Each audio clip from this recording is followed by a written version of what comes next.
Our hearts beat to the city streets. We began to feel the fire. We rise like tall buildings as the chemicals, they take us higher. The night's young and it's just begun as she puts her hand in mine. We wanna chase the night, wanna dance to the light, pull stars from the sky, just two hearts running wild. Never sleep, never stop, as we shout from the top. We're gonna be two hearts running wild.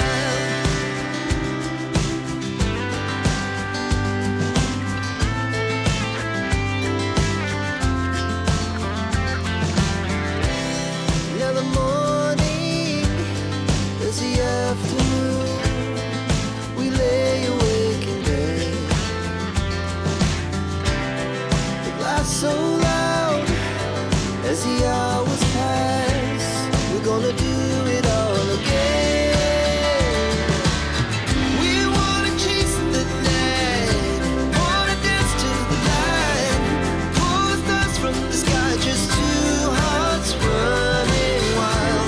Never sleep, never stop, as we shout from the top. We're gonna be, we're gonna.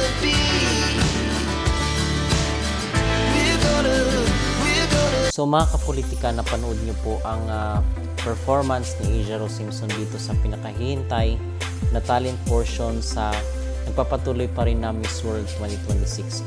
So medyo late na po nag-start yung kanilang video na pinalabas dito sa social media, kung saan is nag-perform nga itong ating pambato sa 18th day ng kanilang kompetisyon dito pa rin sa Miss World 2026. So ngayong araw po mga kapolitika ay pang-19 na 19th day na ng kanilang labanan dito sa Vietnam. So napanood nyo po si Asia Rose dahil inaabangan po ng kanyang mga pageant supporters at tayo personally kung ano yung talent na ipapakita ni Asia Rose. So before, ang akala natin is mag-ballet itong si Asia. Pero dito is nakita natin mga kapolitika na nag-interpretative dance itong ating candidate dito sa Miss World sa kailang talent portion dahil napasok siya doon sa top 23. So, ang balita dito from top 23 is pasok rin po itong si Asia dito sa top 3. Although hindi niya nakuha mga kapolitika yung top 1 spot kasi ibinigay doon sa pambato ng England yung kumanta. Although hindi naman ganoon kaganda yung kanyang inawit doon sa talent portion, pero pag-uusapan natin kung sa tingin natin bakit hindi ibinigay kay Asia Rose Simpson gayong siya yung pinaka-stand out dito sa kailangan talent portion. So yung placement ni Asia Rose, kahit hindi man siya nanalo, is nasa third place itong si Asia Rose Simpson sa kailangan talent portion mga kapolitika out of 111 delegates. So imagine more than 100 and then pangatlo ka dito sa talent portion at number 1 ka sa head-to-head challenge.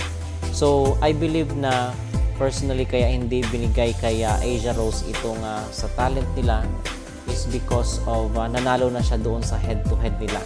At in fact is ito nga daw yung sabi ng ating mga netizen kung bakit binigay kay Asia Rose dahil yung sa head-to-head is automatically pasok naman siya doon sa top 40.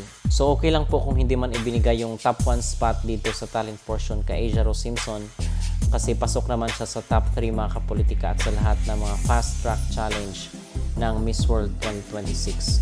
So number 1 si England, number 2 naman is si Guadeloupe. At pang third place Asia Rose Simpson ang pambato ng Pilipinas. So usap-usapan agad ngayon itong si Asia dahil nga sa kanyang outstanding na mga performances at halos talaga niya lahat mga kapolitika ang fast track challenge, especially dito sa speaking engagement sa kailang head-to-head. At gusto lang din po pala nating bigyan ng reaksyon itong mga sinasabi ng ating mga netizen na minamaliit itong fast track nila na competition dito sa Miss World kasi ang mga nanalo dito is hindi naman talaga nanalo in reality doon sa final o sa grand coronation ng Miss World even before. So, ang ang sagot naman ng ating ibang netizen dito is dapat, kasi iba na ngayon yung format na i-explain na po natin ito doon sa ating unang video, na pag pasok ka sa BWAP is automatically makarga ka doon sa top 6. Okay? At sabi nga dito ng ating netizen na hindi niya ata alam mga kapolitika yung bagong criteria. Marunong ka bang tumingin dyan sa pinost ng second pick? Di naman kasama sa top 40 ang talent fast track. BWAP, top model, head-to-head, people's vote at multimedia winner lang ang matik sa top 40. Di kasali ang talent.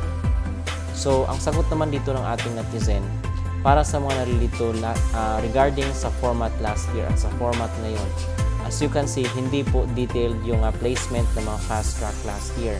Basta manalo ka, automatic na pasok ka sa top 40. Pero wala nang basihan kung manalo ka man sa BWAP. Pero ngayong year, naka-specific na kung anong automatic qualifiers ang makuha mo once na nanalo ka sa fast track. Kaya kung sa tingin nyo po na dapat nanalo si Asia from talent, pero dahil nagbago po ang format from last year, hindi na po siya pwede kasi both head-to-head, continents at talent ay pasok lang sa for top 40. Kaya dapat manalo si Asia sa BWAP, multimedia, head-to-head, and top model para sure na makapasok siya sa next cup. So, iba-iba mga kapolitika yung mga interpretation dahil marami ang mga nalilito dito kung ano ba daw yung basis. Hindi rin ata na intindihan itong ibang mga nagpo-post. Kasi nga na-explain na po natin ito na pag ikaw yung winner dito sa BWAP nila, yung mga advocacy nila, kasi di ba meron yung Africa, Asia at Oceania, Europe at yung Americas and Caribbean. So sa apat na nalo doon sa head-to-head nila mga kapolitika ay pag sino yung manalo sa apat na yun is automatically may may spot na siya doon sa top 6. Okay, so ganun po ang doon ang patakaran at kanilang sistema. So yung iba kasi is nalilito bakit pa daw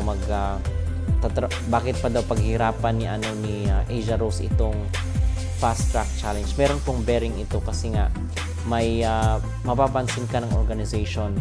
Okay, at sabi nila may points daw, meron na sabi na wala na daw points itong fast track. Pero sa tingin ko is wala naman kasing mawawala pag subukan, pag ibigay mo yung pinaka the best mo, di ba? Kasi I believe na hindi naman bulag itong organization, na hindi nila makikita yung lahat ng effort at lahat ng passion ni Asia Rose dito sa kanilang mga pa-challenge. Okay? So, walang mawawala mga kapolitika kung gawin ni Asia Rose Simpson ang kanyang the best dito sa mga fast track challenge na ito. At yun mga kapolitika ang ating latest na update ngayon dito sa mga kaganapan sa Miss World 2026.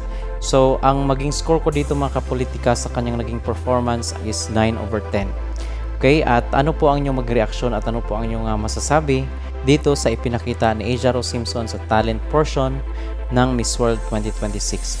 Mag-comment down below at huwag kalimutang mag-like at mag-subscribe na rin kayo para updated kayo sa ating mga latest issue.